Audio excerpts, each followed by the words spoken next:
Welcome in to Stacking the Box on this beautiful Tuesday. The NFL schedule getting released on Thursday.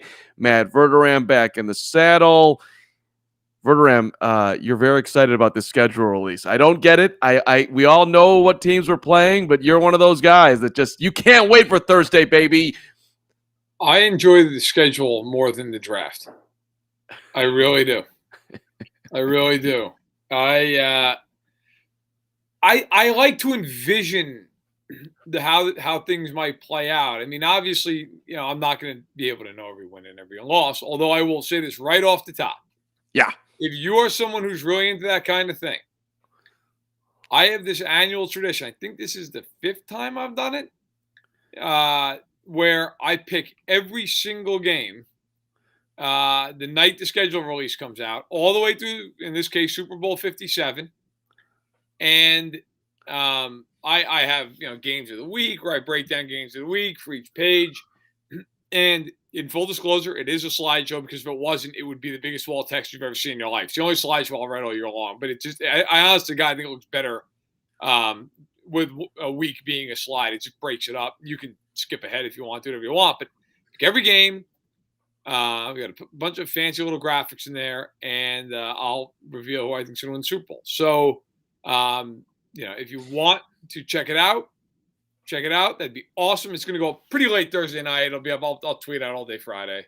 But it's become something that's really fun. And of the first 4 years that I've done it, yeah, I've had at least one team in the Super Bowl correct every year. With last year being the first time I did not. Last year I had the Chiefs and I had the Packers. So I wasn't far off. But in other years, I've at least had one team. The year the Chiefs won, I was right. The year the Pats and the Rams played, I had that right, except I had the Pats losing to the Rams. So check it out. Hopefully you enjoy it. But yes, I love the schedule release. I do think it's a lot of fun.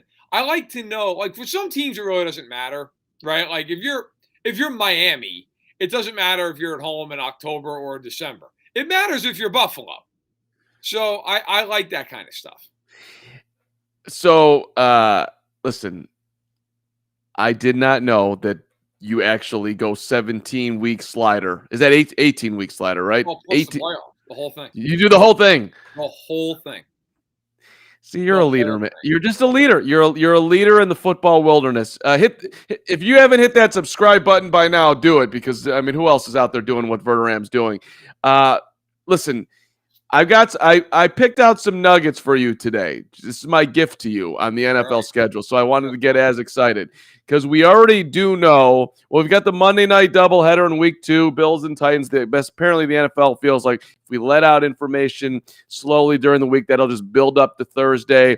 Right. Eagles and Vikings are playing the second game that night. But what interested me, Verderame, for you, buddy, week 16.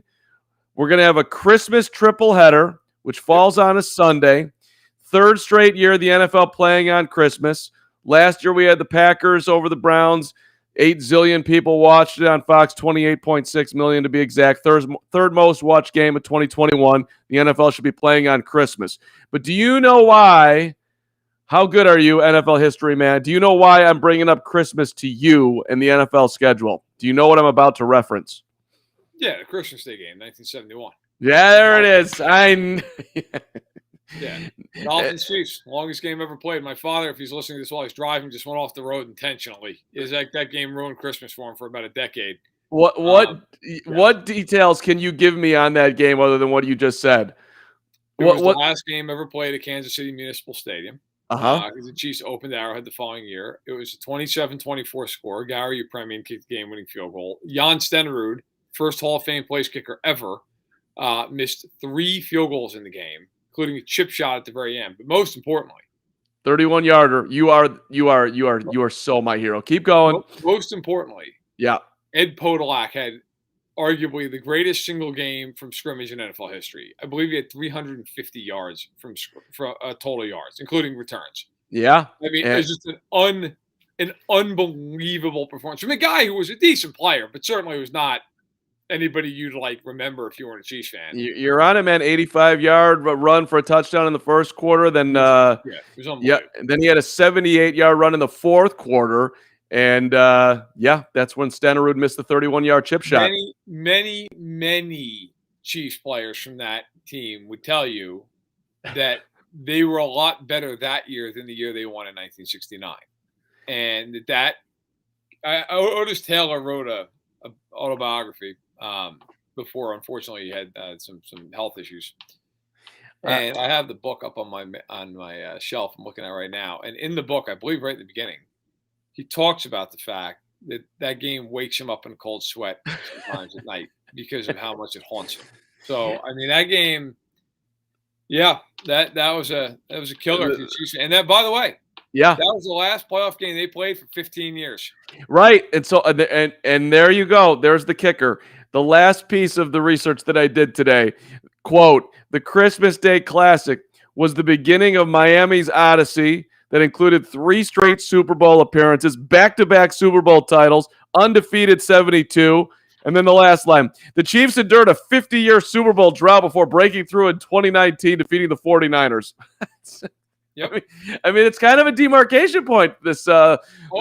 No doubt. I mean, that year, they were the best team in football. They were a dominant team. They were expected to kill Miami, who was a really young, up-and-coming team.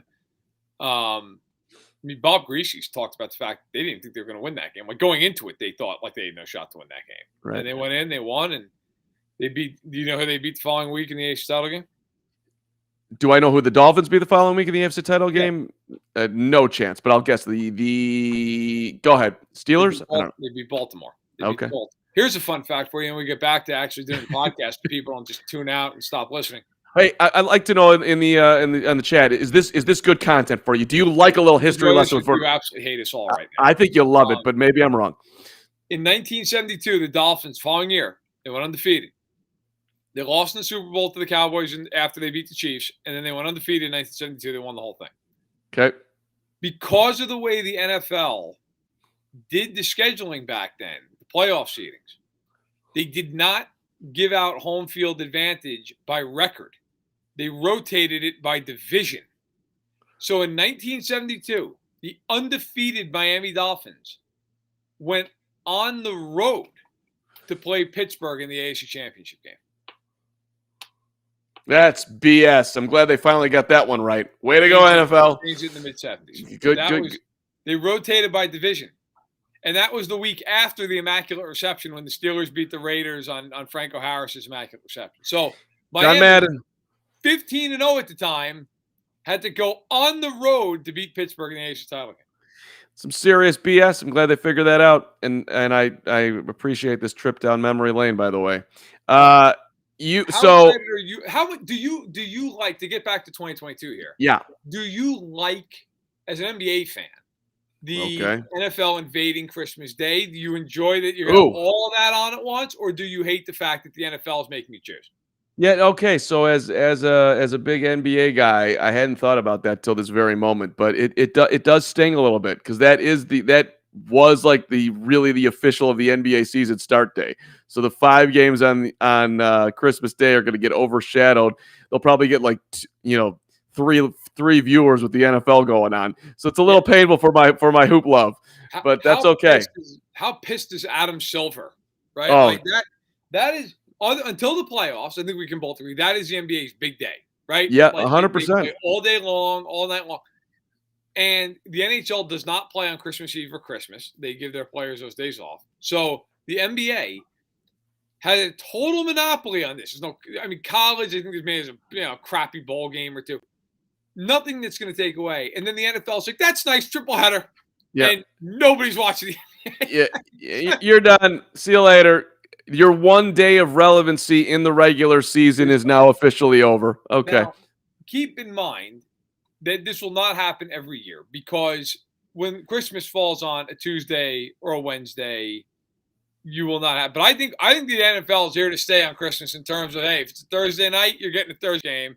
If it's a Friday, yeah, maybe not, but they might shoehorn that bad boy in on a Friday. And on Saturday, you're damn straight. You're getting a triple header forever on the Saturday. So you're going to get, I mean, It- they're going to turn Christmas in a lot of ways into Thanksgiving. Obviously, Thanksgiving, you'll have that every year. You won't have that on Christmas. Like I said, you won't have Tuesdays and Wednesdays, but you will 100%. If the ratings are as astronomical as they expect it to be, you're about to get a Thursday Christmas triple header and a Saturday Christmas triple header. I mean, that's coming.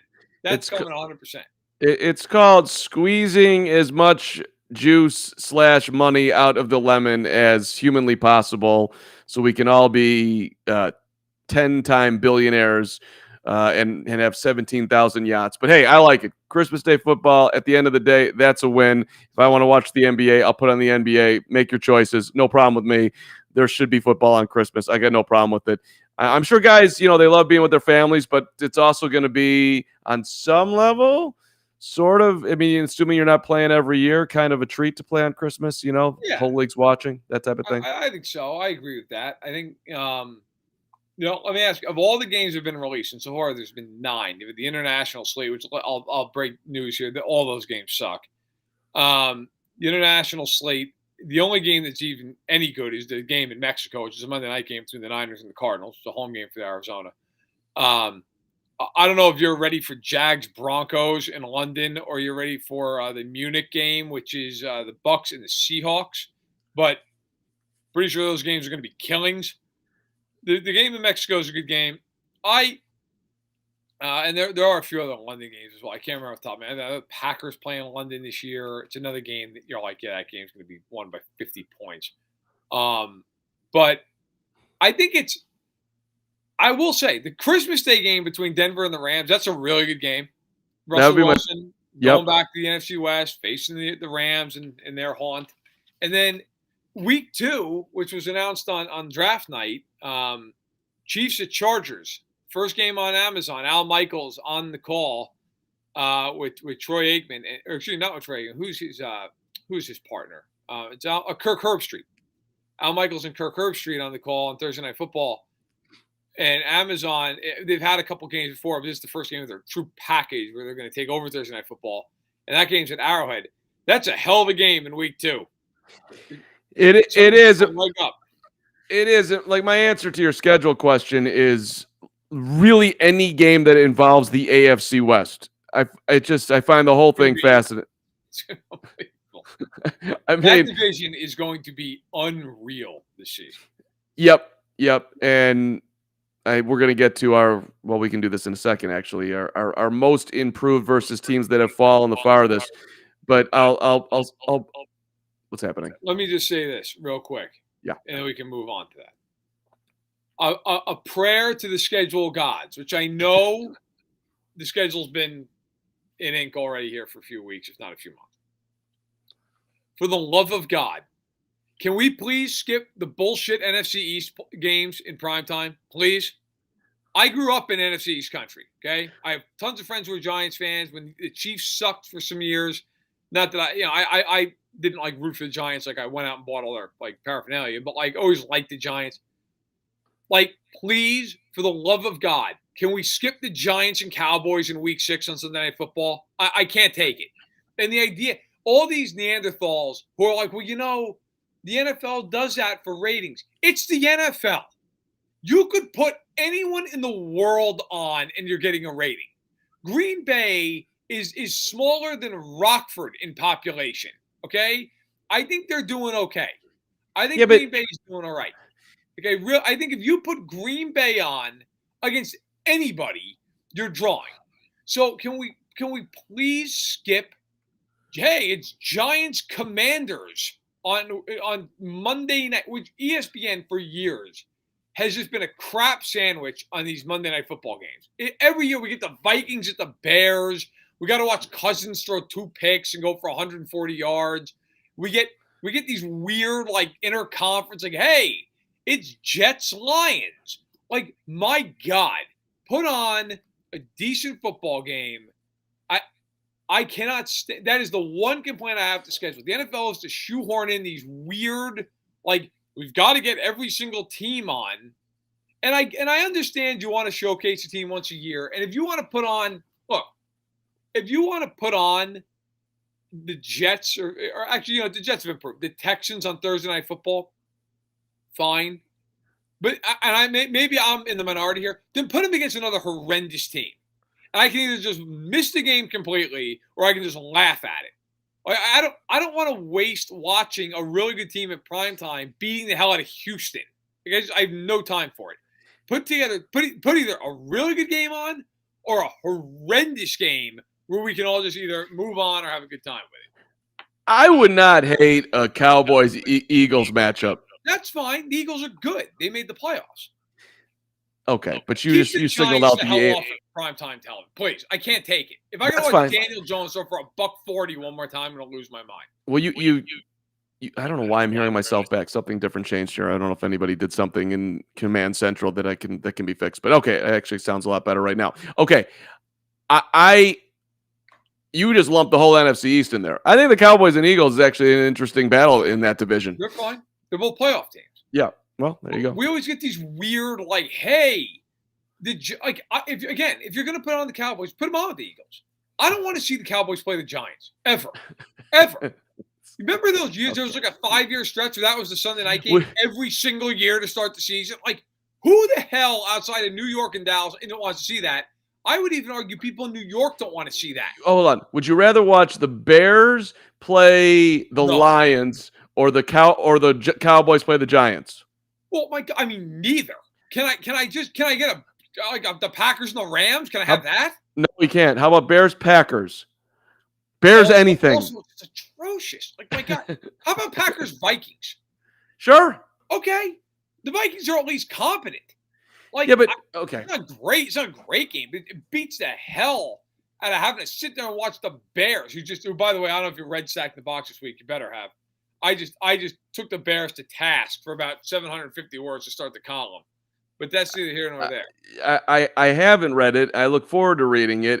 Was your main point that they should not be drafting defense when they're trying to develop Justin Fields? Yes. I basically wrote that they're trying to sabotage Justin Fields. I mean, they're not actually actively trying to, but they are sabotaging Justin Fields. But so how many offensive linemen were taken before the Bears selected, and how many receivers at 39? Oh, a ton. I don't know the exact number. 9 and 8. So you're one of the worst teams in football. You got holes all over the place. I'll have a 5-second Bears argument with you. Do you not take the second cornerback on the board or a starting safety that could impact your team versus the 10th wide receiver? I don't fault them.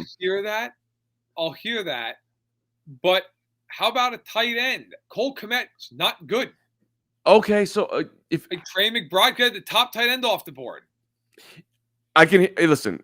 If there was an elite tight end there, if we look back on the draft in 2 years, or that's fine because Cole Kmet, the whole thing. It's not good. You know what's interesting? Real fast, what's interesting in Chicago is every Bears coach and Bears personnel head, Ryan Poles, new general manager, they are like tripping over themselves to say positive things about Justin Fields, which makes me think that they don't trust Justin Fields, like the exact opposite. But here, let's jump to. Verderame, give me your most improved team right now on May the 10th as we have the schedule release in 2 days, and give me your biggest faller in the Verderame power rankings with everything that's happened this offseason. It's interesting. For improved teams, I think a lot of the really good teams just kind of stayed good. I think I have to say Denver. I mean, you go out and you go from Drew Lock and Teddy Bridgewater to Russell Wilson. I'm not big on the Randy Gregory signing. Like, you paid a man $70 million who has 16 and a half career sacks. I can't get behind that. I'm sorry. And for everybody out there who's like, he gets pressure. I mean, the man has 16 and a half sacks. But they went out. They might have upgraded a head coach. They certainly upgraded a quarterback. I think they've got to be there. Look, and Gonzo makes the argument in the chat of Browns, which Deshaun Watson, okay. I don't know what to make of Deshaun Watson for a lot of different reasons. Is he going to play? Who the hell knows what he's going to look like after not playing for a year? But it's a fair argument. But I'll take Denver. I mean, my God, I feel like you're almost compelled to stay in the AFC West. But I will say the Broncos. Yeah, listen, that's who I have as well. But I would like to throw just a caveat of a very nice offseason to the New York Jets, who are actually returning to having the formulation of a football team at some point. So, and that's almost like the biggest surprise of the offseason that the Jets are making rational, sane, interesting draft maneuvers with Sauce Gardner and Garrett Wilson. Jermaine Johnson, I think, was a nice pick. That dude looks like he's going to be able to get to the quarterback. And they've addressed some issues in free agency too. The Jets are kind of interesting, but I have that as a backup in case you went for the Broncos, which was fairly obvious. I would also toss. I would also toss another team, which is a playoff team last year. But I think the Eagles had a nice offseason. Yeah, AJ Brown, come on. I love their draft. Look, largely this is going to depend with the Eagles on how Jalen Hurts plays. But I'll tell you what, they got him some real guys. Like they got real guys around them. So I like what the Eagles did quite a bit. I think the Broncos will take a big jump. I will say I don't think the Broncos are like a Super Bowl favorite, but I do think they're a playoff team. And that's a far cry from where they've been the last couple of years. Gonzo, by the way, throwing in the Browns. I think that's fair. That's just really weird. I still can't get over, like, I'm prepping for the show today and I'm reading about Cleveland and it just like popped off the screen again. They gave him $230 million guaranteed. It's unbelievable. Which, by the way, now his legal process, right? I guess you want to call it the civil case, however you want to term it. Okay, that is kind of dragging as these things will do. Now there's this thought that maybe he's not going to get suspended this year, but next year, which I got to tell you, would be karma to the hilt if it happens, because they rigged that contract so that if he got suspended this year, it would cost him nothing more than $1 million to get suspended for the whole year. It cost $1 million. If he gets suspended next year, it costs him $46 million. Yeah, but the way they did it, they can pop that salary around from year to year. So it's literally at least I read this. I don't know if it's changed, but he is like foolproof on that. Whenever the suspension is, they'll move the salary bonus to that year or whatever quirk that they figured out to save him money. I did not see that, and I don't know how you do that if they pay out one of the years of the contract already. I don't know how that's possible. I will say though, if they do that, they can't lose enough. Yeah, I'll tell you right. If you're a Browns fan, you're going to hate me for the rest of the season because that's true. And I'll have to look into that, Carmen. It's really interesting. I will openly root for them to lose. Forget even your opinion on everything that's gone on with Deshaun Watson. I think most people kind of have a similar opinion on this, but like, whatever. You're entitled to whatever opinion you want to have.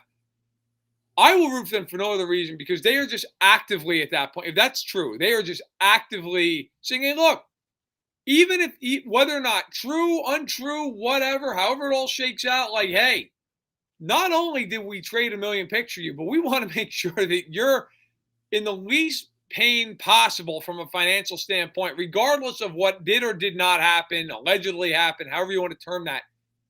I will root for them to lose until the end of time, if that's the case, just because of the way they've handled this whole thing. But that's neither here nor there. But yeah, look, they're improved. I mean, from a talent perspective, they're improved. He's a much better quarterback than Baker Mayfield is. So they're in there. But I do think Denver is the most improved team. Yeah, and I'm just reading it to you. While most large contracts include large signing bonuses to help minimize the cap hit in the first year of the deal, doing so in Watson's case creates a loophole of sorts for the Browns. It creates a cap hit that is likely to come around at $10 million for 2022. But for Watson, the benefit could be much greater if the suspension is levied by the NFL. I can't get to all of this right now, but that's my understanding of it, that it can be applied in any other year, which is just weird and amazing that the NFL would and the Browns specifically would bend over backwards to help out a guy. I wonder if the NFL is going to allow that. Like I have a feeling the NFL is going to have a conversation behind closed doors with D and Jimmy Haslam if it comes to that. But who knows? I mean, ultimately, look, if they can do it legally within the league's bylaws, they can do it.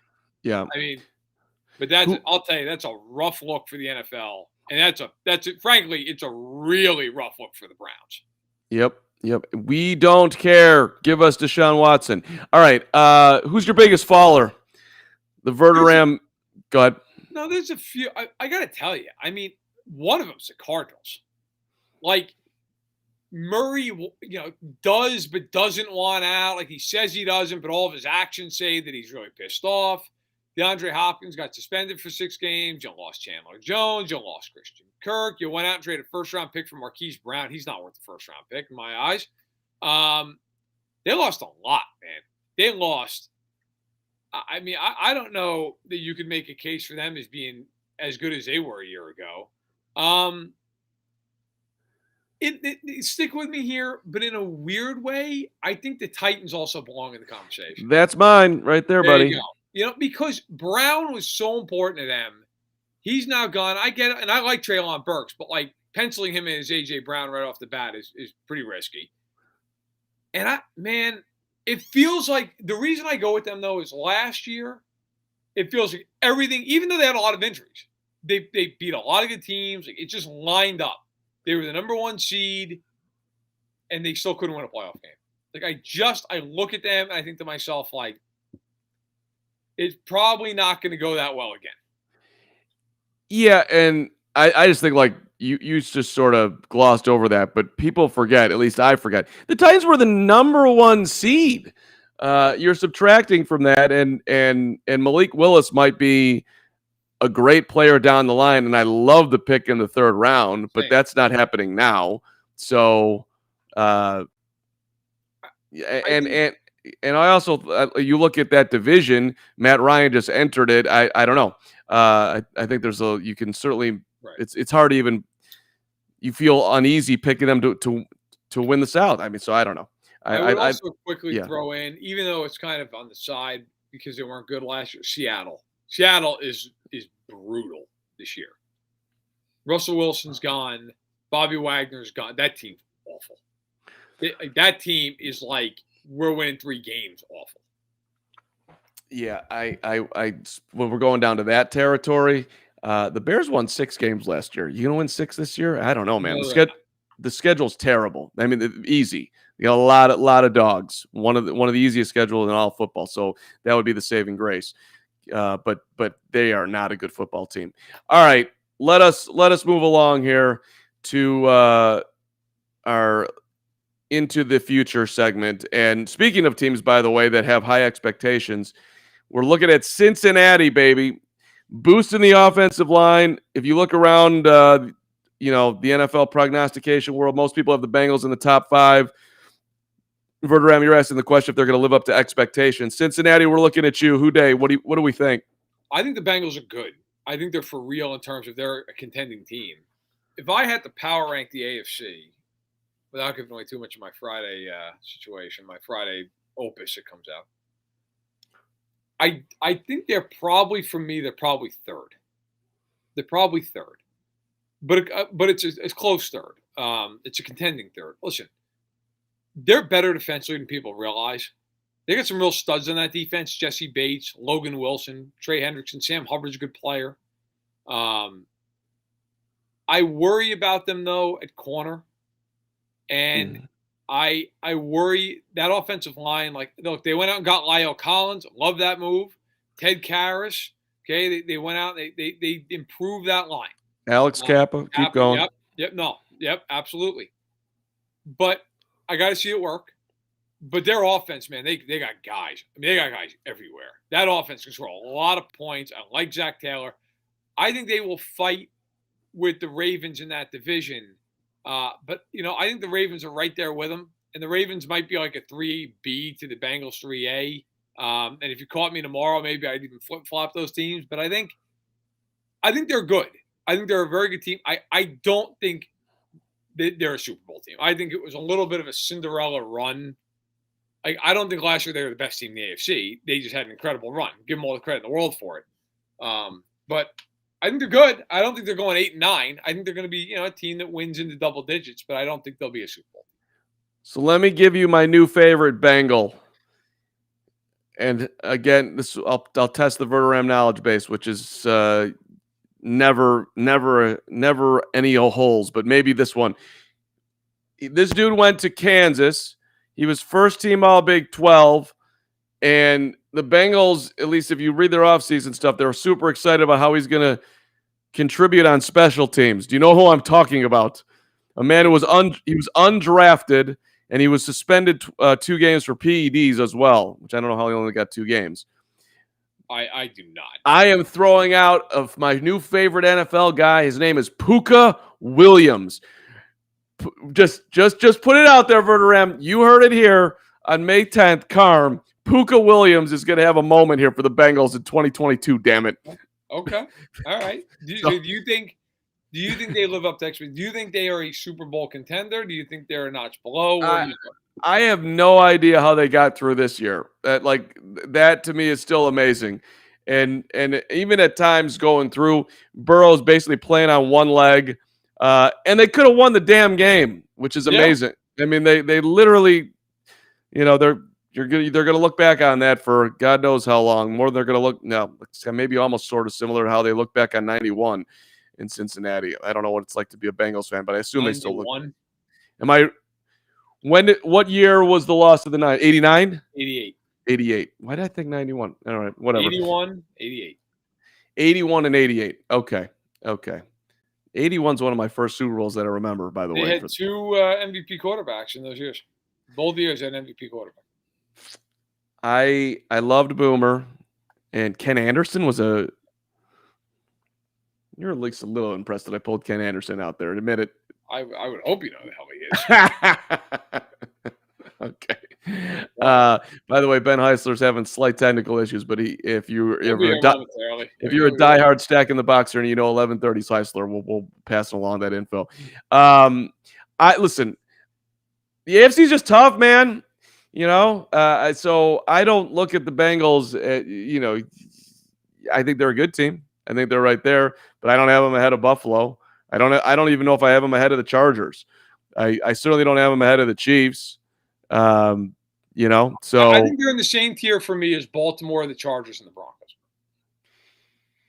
So you got Denver up that high. I mean, Denver's like on the fringe of that tier. Yeah, like Denver's on the fringe of that tier for me. Maybe I shouldn't be, but I'm just a little skeptical on the amount of love for the Broncos. That doesn't mean that I think they're not going to be good. That doesn't mean that I don't, like earlier I just said I want to watch all the games in the AFC West, because I do. I find the storyline very interesting, but I am open to the fact that he's not going to be the savior in Denver. So maybe I'm wrong to be on the fence on this one. No, they certainly it's fair. They're a weird. You could make a case for them as a contender. You could also make a case for them going 9-8. Yeah. And I think this is unfair to Cincinnati. Like, you had a great year. You've got a young quarterback coming into his own. You upgraded the offensive line. Like, it doesn't feel right to not believe in the Bengals. It doesn't. And I like the Bengals. I really do. I just think last year that was a wild run. Like, I think there's a reason we all kind of feel like that. It's like, okay, were they really the best team in the AFC? Well, I don't think people think they were. Were they the second best team in the AFC? No, I mean, I don't know that we necessarily feel that way. But listen, they're going to be a factor. And I do think they're a contender. I do. I think they're a contender. I don't think they're a favorite. I think they're a contender. That's how I would term it. But it's going to be – I'll tell you, everybody's talking about the AFC West, and rightfully so. The AFC North is no joke. That is a very good division. Pittsburgh is, like, by far the worst team, and I wouldn't be shocked if they won 7 or 8 games. All right, let's bring in our guy who's always ready with everything in his betting life, the manager, the dominator, FanSided. Check him out on YouTube. Check him out on the podcast. Check him out right now. Tuesdays, 11:30, Stack in the Box. Ben Heisler, what's up, buddy? What's happening, fellas? How are y'all doing? Going on? Is that a Royals t-shirt? No, it is it's one of those like Heart KC Charlie Hustle shirts. It's starting to get muggy. Kansas City, Carmen. You got it's 90 degrees outside. It's going to be like in the low to mid 90s today. I was trying to work a little bit outside and thought to myself, okay, this is going to last for about 40 minutes. And then came in and got the AC on and often ready to go. Yeah, believe me, Slumlord Carm over here is getting hit up for one of his houses that the AC is not working in Kansas City. So this is nice job, Carm. Way to really take care of the tenants. I mean, just under fire here early summer. What, 6, 7, 8 months? Yeah. I mean, come on, team. All right, Ben. We're looking at win totals and we're looking for value as always. We're looking for division and just overall win totals for the season with the schedule coming out on Thursday. I don't know if you have any deep thoughts on this or just values in general in the betting world, but what's jumping out at you? How can people make some money here in the week of the schedule coming out here, May the 10th? I think it's also important to recognize that, as the schedule comes out, and I'm sure you guys probably addressed this already, it's not as if we don't know, what these matchups already are. Like, it's already been out there for a while. It's just, the NFL having their excitement and anticipation if anyone's going to be playing outside and outside of, the unusual spots or where they're going to be when it comes to prime time matchups and who's going to kick off the doubleheader on Monday Night Football. So from that standpoint, there's nothing crazy yet. I would tell you that my first glance, being the Chicago guy that I am, has Chicago hovering around 6.5. I'm excited about the future of Chicago, but not this year. I don't know where you're sniffing anything close to 6 wins on the calendar right now. Carmen, I know you do the Windy City Pod. Do you see anything more than 4 or 5, even if some of these guys on defense play above their skis and they take the ball away? Like, what are you going to get on offense to even remain competitive this year? Well, the reason why you can make an argument for the Bears, and I'm not exactly making a great argument here, but they won 6 games last year, and Justin Fields was absolutely atrocious. So are you really going to you've got the home games against under 500 teams. Detroit, Minnesota, now granted that's an 8-9, Washington 7-10, Texans 4-13. Okay, can you get 3 of those along with winning a couple others? I don't know. Can you get 2? Then away games: Detroit, again the Vikings, obviously in division. You're at 4-13. The Giants. You're at 4-13. The Jets. You play at Atlanta. Is Atlanta any good? I mean, Fields makes a step forward. I think you can get to 6, get to 7. That's why it's up where it's at. That's how I would kind of scoop. That's why I would feel uncomfortable betting the under. That's fair. And Verderame, from your perspective, do you look at the Bears and think to yourself, that's going to be one of those try-hard teams that get over the hump? No, the under. I would bet my mortgage on the under. They stink. They have no offensive weapons. I think that the Falcons are the worst team in the NFL. I do. By the way, Lucas is putting in the chat, I think it's worth mentioning, Tom Brady going to Fox whenever he's done. He's getting a 10-year, $375 million deal, according to Andrew Marchand. That is so incredibly amazing. The rich just really live. They live lives. You must love football because that's $7.5 million more to work. Right, than he's making now. He's making $30 million this year. And he's got to go in every day, put in the time, and take care of his body. Like, he either must love football, and I know that this joke has been repeated a handful of times, but he must hate the hell out of his family.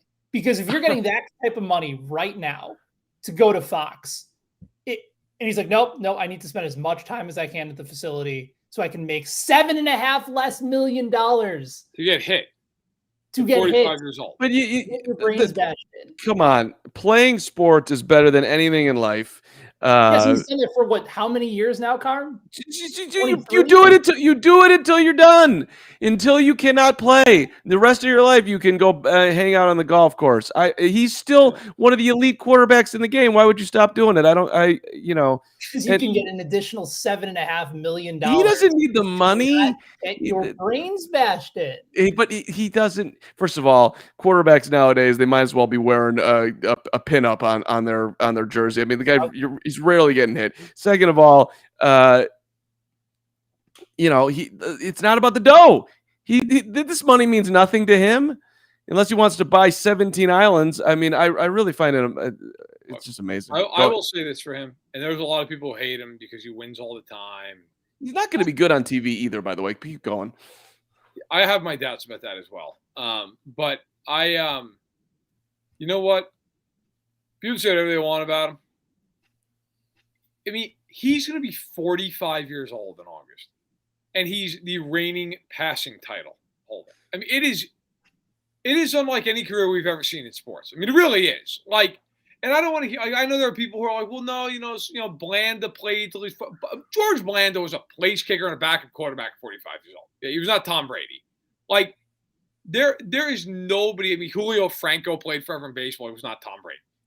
Tom Brady is like dominant. He's 45 years old.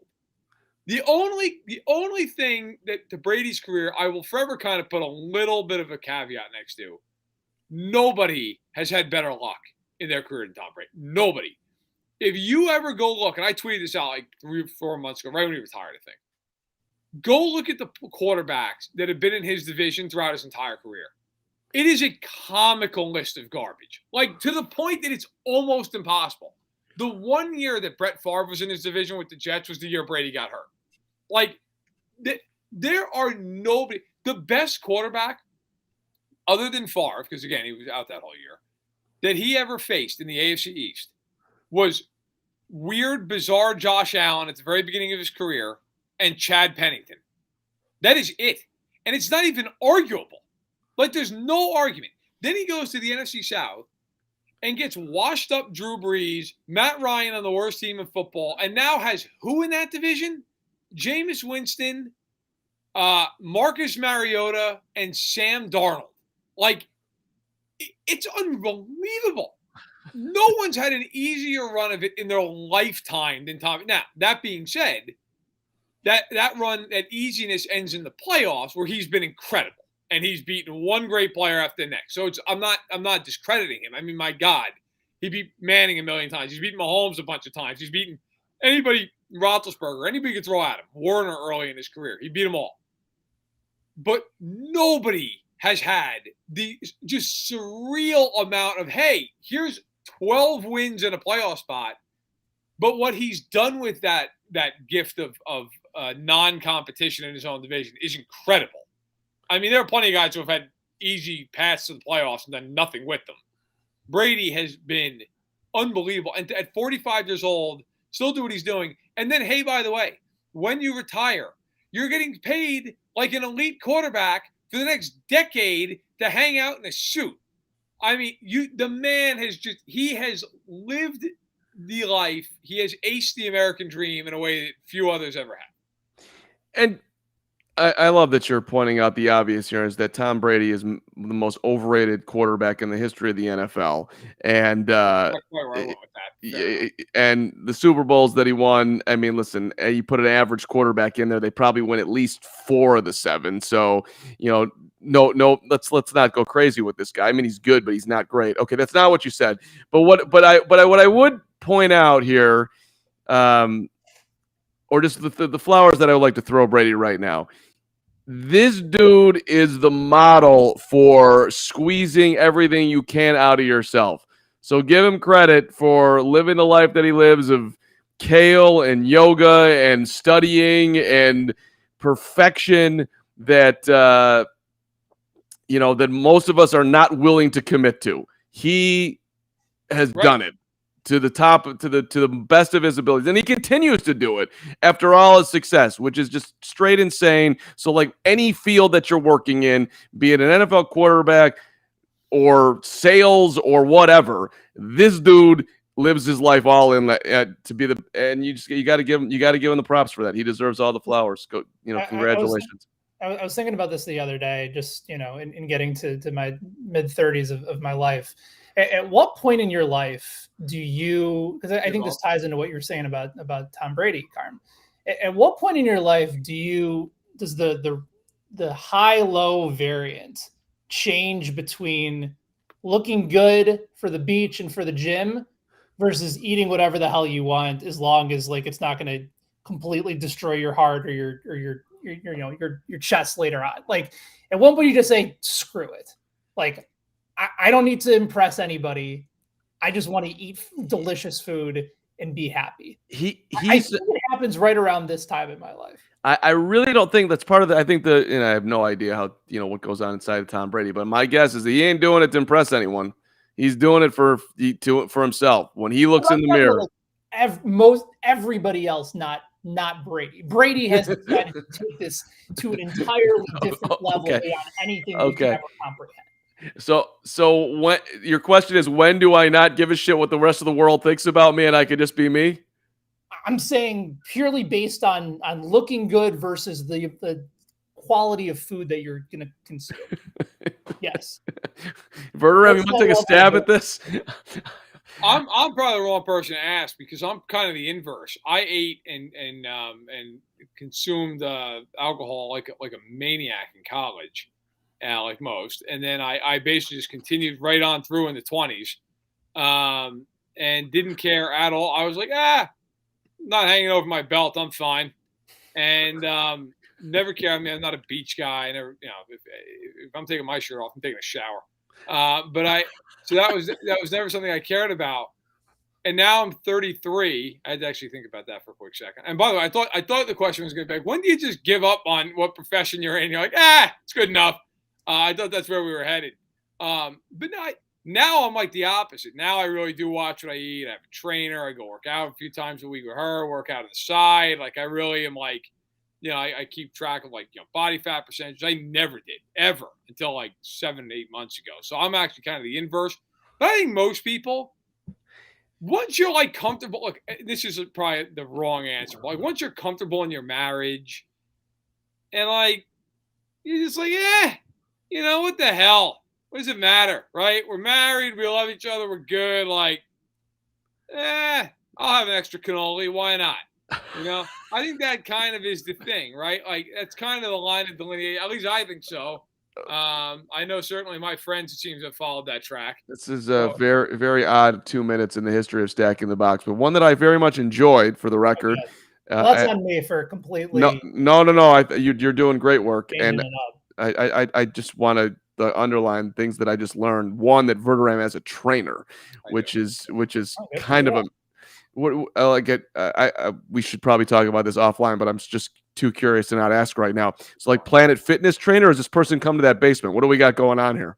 Person's not coming to the basement. There's a chain of gyms here in Rockford. Okay. I go in and work out with her a couple days a week, and then I go a couple days on the side myself. And wow, I got my Schwinn bike over here that I jump on at night. Yes. It's all about the strength training, man. I mean, I went from being my whole life was basically when I grew up, and I'm sure my parents will hear this and complain about this, but when I grew up, Verderame shirt off pod. Go ahead, keep going. Sorry. Couple months, it was always like, don't eat a bunch of fat, don't eat like 8,000 calories. We're good. And when I was younger in high school, I was actually in pretty good shape. I played sports. Literally, I played like multiple sports at a time. So I could have eaten 6,000 calories. It wouldn't have mattered. But then, like, as I've gotten older, you learn, like, no, like added sugar is actually really not good for you. And like protein is something you should probably target. Like I never thought about any of that stuff till I was in my 30s, ever. And now, like, I really try to make sure I don't eat a lot of added sugar. Like I make sure I try to eat like 150 grams of protein every day, which requires shakes and bars and all that other crap. But it's just funny. Like, I feel like I'm the opposite. 20s are like, I got it, like Ben was, I got all good for the gym, man. I got all good for the, these days, hell, I got all good for social media. I got all good for the beach. Where I was 24 and I was like, what day is it? Is it Tuesday? What party are we going to? I mean, that was pretty much my life until I got married and then became a person. I mean, I don't know if you're quite big enough yet to be, and I don't even know if ESPN still does the body episodes. I'm not quite there, no. But I mean, just a couple more NFL seasons, couple more tweets. I mean, I'm down to seeing the full Verderame. Let's go. Heist, do you have anything further on this, or would you like to talk about a win total in a division that you didn't mention before? Up to you. Only that I'm now motivated to try and go the inverse route. I came in thinking, all right, like this is sort of the trajectory that I need to be on. And then Verderame came in talking about his trainer and starting to pay attention to added sugar. And I was like, well, I added a lot of sugar to my diet by eating ice cream last night. So I need to get this straightened out. Like my wife's on the bike over there. like 6 out of 7 times, and she had a broken leg in October. So I really have zero. How is your wife doing with the leg? She's good. She's doing really, really well. Like they have to do like another small procedure at the in the middle of the summer. There's like a rod inside her leg that had to be placed in during the surgery to keep everything straightened together so that it could actually heal and recover. So like she can't walk for like extended periods of time, like for miles or so, because the rod will start to like poke at her leg. So once they take that out, she should be good to go. Nice. Appreciate you asking. Good. All right. You wanted a win total. I'll give you or anything. In a way that we're hey, let's talk family. I'm down. By the way, as the elder statesman on this podcast, I relate to everything that's been said, and I shouldn't have had the grilled chicken along with French fries, along with potato skins, along with everything else, and the 2 beers that I had after the big softball game last night. So I'm feeling the guilt. Continue on, Ben. Give me a win total. Make someone some money here. Let's do it. All right. What do you guys think of the Washington no longer football team? What are they now? The Washington Commanders. They're actually, if you consider the ceiling for what Carson Wentz can be, and I actually think he's going to be an offense where he'll be protected a little bit from making some of those key mistakes. And remember too, like he actually did not turn the ball over all that much. It just got reemphasized in that awful game in the regular season to close things out that cost the Colts an opportunity to make the playoffs. But Carson Wentz for most of the year did a very good job at taking care of the football. But this is a team with plenty of playmakers on offense. The defense regressed last year. I think they'll have a bounce back year. You're going to get some better health, especially in the front four. They went and drafted a guy, granted very early, in Jahan Dotson, who, Carm, I know you like, and Verderame, I think you like him too. I don't know if you liked him middle of the first round, but that's exactly the type of guy you need to add to that offense. So he has weapons on the outside in Terry McLaurin and Curtis Samuel. He has a weapon in the inside in Jahan Dotson, and he has a very good tight end too, in Logan Thomas. And so you expect the offense to play better, especially if Wentz is able to get closer to the ceiling that we would expect from him. He has playmakers around him, and the defense from a regression year last year takes a step in the right direction back again. I think they're better than the 7.5 win total that they're projected in most consensus sports books. And there you have it. Ben Heisler coming strong. Put that over on the Commanders, and yet another game you're interested in all season long. That's my favorite bet with over and unders, because it is a value play. You care about it each week. You don't have to bet a huge amount of money, and you're interested. It helps you get through not that you need help getting through a football season, but it's an added value to your football season. Let me say it like that. That's the beauty of the over-under play. Yes, and also, go ahead, Matt. No, I was going to say I'm with you on the over. I think, look, the one fear I have though with them, you're right with Wentz with the turnovers and all that, but consider this with Carson Wentz. Sometimes there's more than meets the statistical eye, if I can say that right. They have a quarterback now who a couple years ago was in Philadelphia. The Eagles ate an ungodly amount of cap just to get rid of him. We're like, that's fine. Get out. We'll eat over $30 million in dead cap. But they at least got a first and a third round pick. The Colts didn't take him.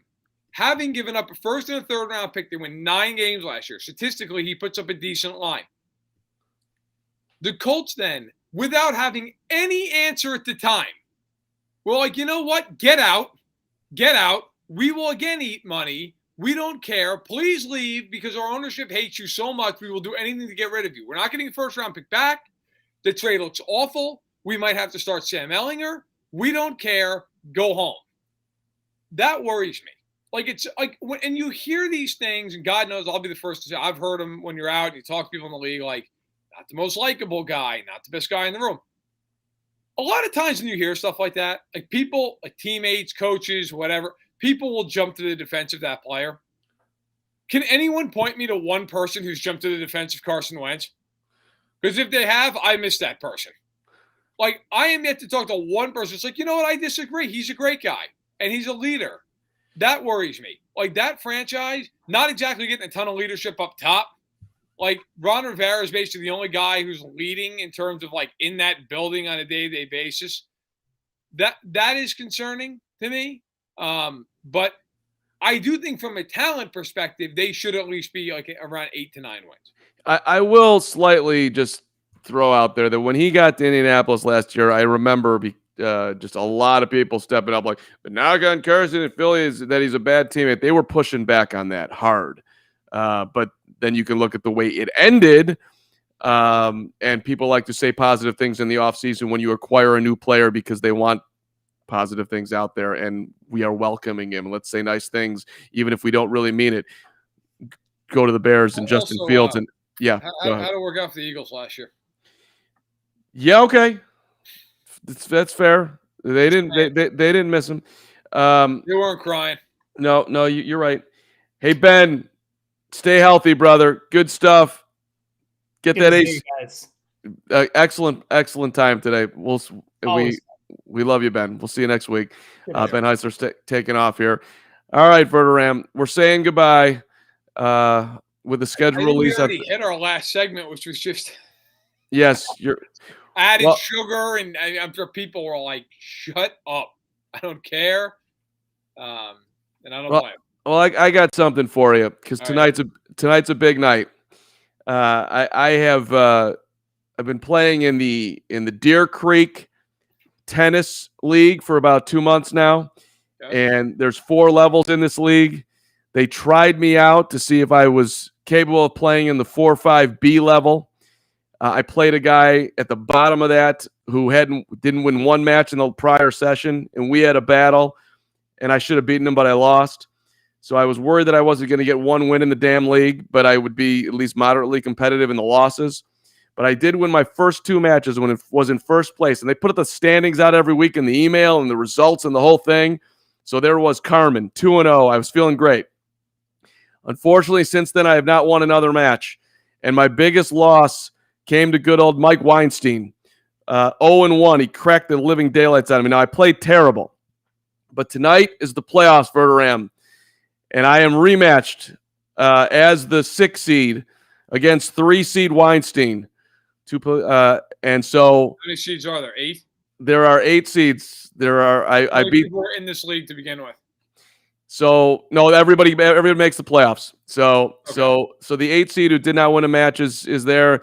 The 7 seed who I lost to, but we split sets. I get a point for winning a set. I'm ahead of him, and then I beat the 5th seed, but he beat more other guys. But so I'm the 6th seed, and I'm gonna kick the shit out of this guy tonight. That's the plan. That's the plan. Go in there and kick his ass. Yeah, that's the plan. So big night for Carm. Are you an emotional guy when you play, or are you like very stoic? If it goes south on me, I have a hard time controlling it. I'll be honest. You got to get in his head early, man. Sports are every bit as mental as they are physical. So you think I should be? You think I should be puffing chest and taunting him? I would. What's your best shot? Like if you had to say, like, what is your best shot? Forehand, cross court. I don't think we talked after last match, and he kind of like let out. He's like, I thought you were gonna play at the net more than you did. So I think if I can get to the net, I think it will bug him. But my point is, and then fair enough, you would know better than me. You know tennis way better than I do. I'm certainly casual in that regard. But what is your best shot? Like if you had to hit one shot for your life, what's your best shot? Part of the problem why I haven't reached the next level, I don't have the signature. I'm just very consistent. I play a very solid game. But if you had to say that if my forehand's on, cross court forehand, sure. Go for a big shot early, like real early. Sure. Even if you lose the point, screw it. Like go for a big shot. If you nail it, be obnoxious about it. Because look, man. If you miss a couple big shots early, fine. So what? But if you hit them, that puts a seed of doubt in the guy's head. Like, shit. Like, this guy, I mean, he's rippling off the line. He just hit a couple shots I can't defend. Now, all of a sudden, he's playing a little more defensive. Like, I always believe, like, I played hockey in high school. I was always a bigger kid. Even in high school, now, my God, I'm 6'2", 240, I think. But at the time, I was 6'2", and whatever the hell I was, 205. I would always try to find like a defenseman who was, on the, I don't know, the bigger side, somebody who was my size, dump the puck in, try to dump it in high, so he's got to go back and play, and you have a little bit of time to get in there, and just run him into the boards as hard as like legally, of course, but like run him. And at that point, if I dump the puck in, he might go in a little bit slower the next time. And as the course of the game goes on, it starts to play in, right? So you got to try to rip a couple shots early in the game. If you hit one of them, put a little doubt in his head, be a little aggressive, charge that net. I think you got it in the bag, Carm. I'd take him right out. This would be if I can get this one done tonight. It would be. I'll call you at 11. I'll send you a text. It's a late. I want to know. And if you don't, I'm gonna text you. By the way, somebody asked me who's my favorite hockey team. The New Jersey Devils, which is putting me in nothing but pain because they suck. But the NHL draft lottery is tonight, which is the biggest night the Devils had all year long. Devils fan since 95, actually, right before they won the Cup. So I jumped on at the right time of 7. I love Verderame Sports. If you don't know Verderame, can I just answer these for you? He loves the Devils. He loves the Oakland Damn A's, which if you follow him on Twitter, you definitely know that.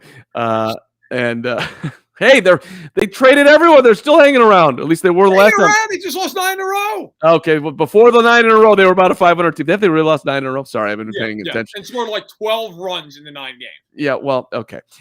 Myself, like everybody else, is not paying attention to the Oakland A's. But at one point, they were like 10 and 13. Those are good times. Okay, so you suck when you're high. When you're like, hey, we were once only kind of terrible. And then you just crazy. Well, of everything they did in the offseason, they were 10 and 9. Yeah, were is the key word in that sense. 19 games in after selling everything off, they were over 500. And then they lost 9 in a row. Okay. All right. The Chiefs are the only team I root for that I'm not in deep psychological pain over. There you go. All right, brother. I think it's time to say goodbye. Look forward to tell everybody other content coming up on Thursday. One more time. So obviously, look, we're gonna have on Thursday. We're gonna have an Arrowhead Addict. We're gonna break down the Chiefs' whole schedule. We'll be on there, running the whole thing down. Probably an hour-long podcast. It'll be myself, Patrick Allen, Matt Connor, Sterling Holmes. So if you're not already checking that out, check it out. Of course, if you're a Chiefs fan. If you're a fan of another team, you might kind of be bored out of your mind. But we'll be doing that, and then I will have that opus come out Thursday night. 272 regular season games, all the playoff games, and the Super Bowl. And I will close with this. My little note to leave on, the Stanley Cup playoffs are the best playoffs in sports. I tweeted this out the other day. I stand by it. Basketball, very rarely do you get an upset. Very rarely. Baseball playoffs, give me a break. I mean, nobody even hits the damn ball anymore. Baseball is the most boring sport in the face of the earth. And I love baseball. Love it. The most, they couldn't have ruined that sport more if they tried. Love football because every game's game 7. But hockey, man, if you watch the hockey, but I'll tell you right now, there is nothing like a double overtime game in the NHL and some guy ring one off the crossbar. You are on the edge of your seat. And if one of your teams is involved, you're in arrhythmia for 4 hours. It is the best playoffs by a mile in professional sports. So I'm just going to say this. You like the NFL playoffs more than you like the NHL playoffs. I refuse to believe that. I usually, as a Chiefs fan, am more on the line in the NFL playoffs, and I think the NFL playoffs are great.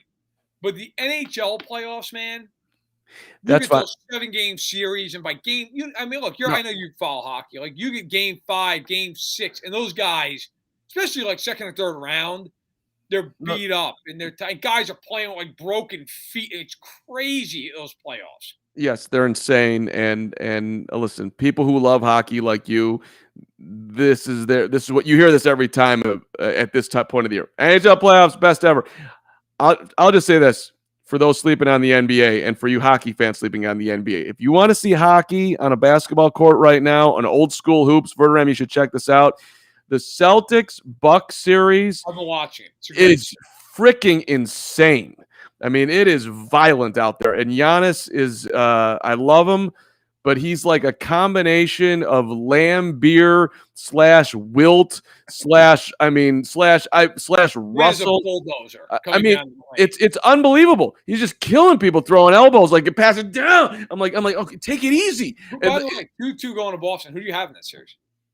So I picked the Celtics at the start of the series, so I'm sticking with it. Is Middleton coming back at all? I don't think he is. I honestly, I haven't followed the news on that super close, so I'm not 100% certain. But I The Celtics are good, man.